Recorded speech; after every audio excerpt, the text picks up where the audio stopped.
నర్సరావుపేట నియోజకవర్గ ప్రజలకు అట్లనే వైఎస్ఆర్ కాంగ్రెస్ పార్టీ నాయకులకు, కార్యకర్తలకు, అభిమానులకు, పాత్రికేయులందరికీ ముందుగా నా నమస్సుమాంజలి తెలియజేస్తూ మొన్న జరిగిన 2024 సార్వత్రిక ఎన్నికలు జరిగిన తర్వాత మొట్టమొదటిసారి ఈరోజు ప్రజల ముందుకు రావటం జరిగింది. ముఖ్యంగా కొన్ని కేసులు హైకోర్టు నిబంధనలు ఉండటం వలన ఆలస్యంగా ముందుకు రావటం జరిగింది. ముందుగా నర్సరావుపేట నియోజకవర్గ ఓటర్లందరికీ నా కృతజ్ఞతలు తెలియజేస్తూ గతంలో 2 సార్లు నన్ను శాసనసభ్యునిగా మీరు అవకాశం ఇవ్వటం జరిగింది. 3వసారి కూడా అవకాశం ఇస్తారని భావించాం. అయితే కొన్ని ప్రత్యేక పరిస్థితుల వలన ఈసారి అవకాశం దక్కలేదు. అయినా సరే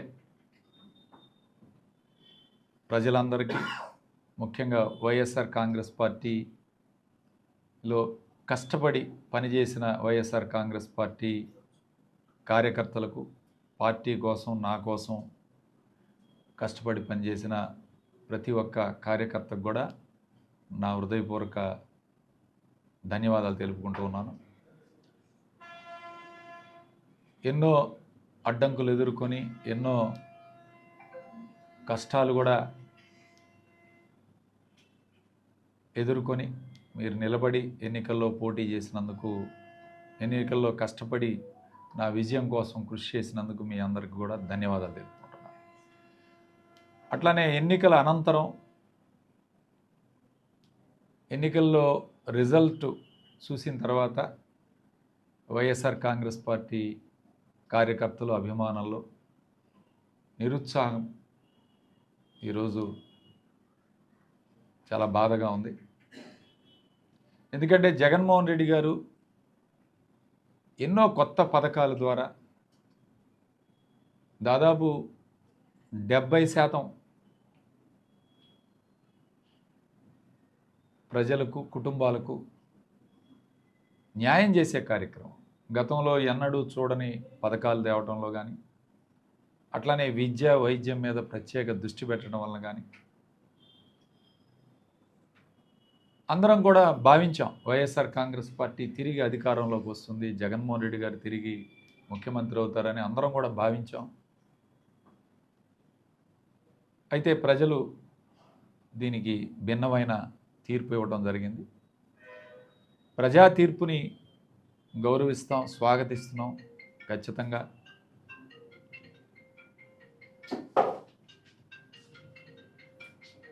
మరి ఈరోజు గెలిచిన కూటమి ఎమ్మెల్యేలకి, ఎంపీలకు, అట్లానే చంద్రబాబు నాయుడు గారికి,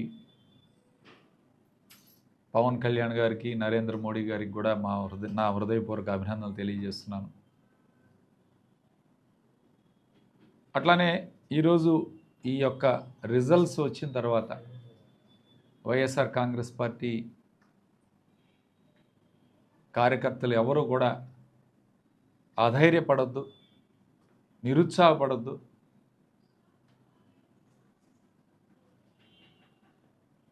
ఎన్నికల్లో గెలుపు ఓటములు అనేది సహజంగా జరుగుతూ ఉంటాయి. వీటన్నిటినీ కూడా మనం అర్థం చేసుకొని మీకు అండగా ఉంటాం, ఎల్లప్పుడూ అందుబాటులో ఉంటాను, ఇక్కడే ఉంటాను. ఏ సమస్య వచ్చినా మీకు అందుబాటులో ఉంటాను, ఏ కష్టం వచ్చినా ఇక్కడే ఉంటాం. కాబట్టి మీరు రావచ్చు, ఎవరు కూడా అధైర్యపడద్దు.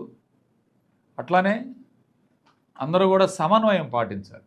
ఈరోజు ఎన్నికల తర్వాత జరుగుతున్న ఈ యొక్క దాడులు కానీ, ఈ యొక్క ప్రభుత్వ ఆస్తులు ధ్వంసం కానీ, వీటన్నిటి మీద కూడా ఎస్పీ గారికి కూడా రిప్రజెంటేషన్ ఇవ్వడం జరిగింది. ఎస్పీ గారిని కూడా కలవడం జరిగింది నిన్న.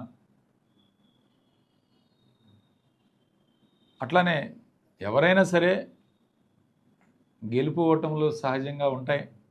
దాన్ని అర్థం చేసుకొని